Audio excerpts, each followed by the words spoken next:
First Minister was speaking this morning, he said that a failure to pass his government's budget could result in a rise in populism. What do you make of that, and is there any chance that your Scottish Labour Party will support this budget? Well, first of all, the SNP are not popular anymore, and John Swinney is certainly not popular as First Minister, but they are the architects of populist politics over the last 17 years, so I'm not sure what he's exactly calling out there.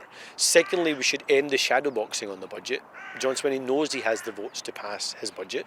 We'll, of course, continue to engage with him in good faith, but I think he clearly has support from other parties already to pass his budget. What we want to see from that budget, though, is not just where the money is spent, but how the money is spent. Because the reality is that John Swinney and the SNP have been passing budgets in Scotland for 17 years, and things continue to get worse. And that's why we have to see a change of direction. The first few months of the UK Labour administration haven't been particularly successful for them polling-wise. And they've had to make, the Prime Minister's had to make a number of particularly unpopular decisions. Do you worry that this could hamper you next year in this election? Well, the first thing I'd say is, for 14 years the SNP promised to get rid of the Tories. A Scottish Labour Party, changed Scottish Labour Party, persuaded people in Scotland to vote Scottish Labour, helped elect 37 Scottish Labour MPs, and we got rid of the Tories who were doing so much damage to our country. And they are now getting on with the job of fixing the mess left by the Tories. The choice that people will face in 2026, though, is do we carry on with the managed decline?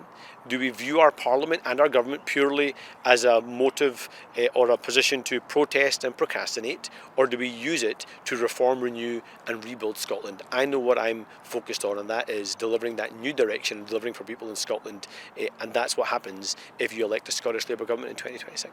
So in the past week, Elon Musk has become a lot more involved in UK politics, some people have said rather ham-fistedly.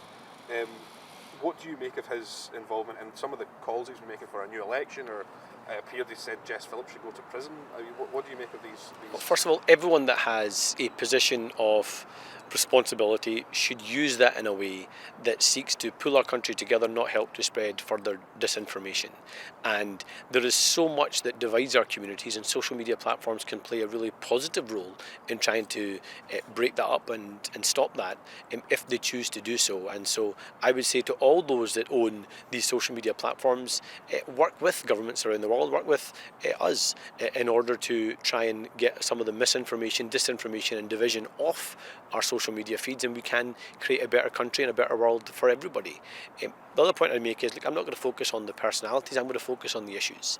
And the reason why so many people are driven to reactionary politics is because they don't believe government works for them, they don't believe economy works for them, they don't believe public services work for them. There's those issues I want to confront, so we can demonstrate to people that we can charter a new direction together if we're willing to work together and deliver that change in 2026. And I'm just going to be really cheeky, one word answer. The Greens this morning said that they don't think that Scottish ministers should be meeting Donald Trump if he does visit Scotland. Would a Scottish Labour government meet with Donald Trump if he did visit? I don't agree with the politics of Donald Trump. I've spoken clearly about many of the areas I disagree with Donald Trump on, but he is elected by the people of the USA to be their president.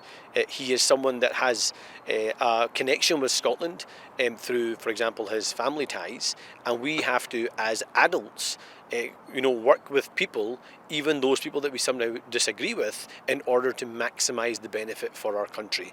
And so I think we have to take a grown-up approach on this. So you would be on, yes? Well, yes, and I would make clear my own views, but I would also advocate for Scotland, investment in Scotland, partnership with Scotland against, for example, tariffs that would hamper businesses in Scotland, but also to try and attract investment and positive outcomes for the people of Scotland.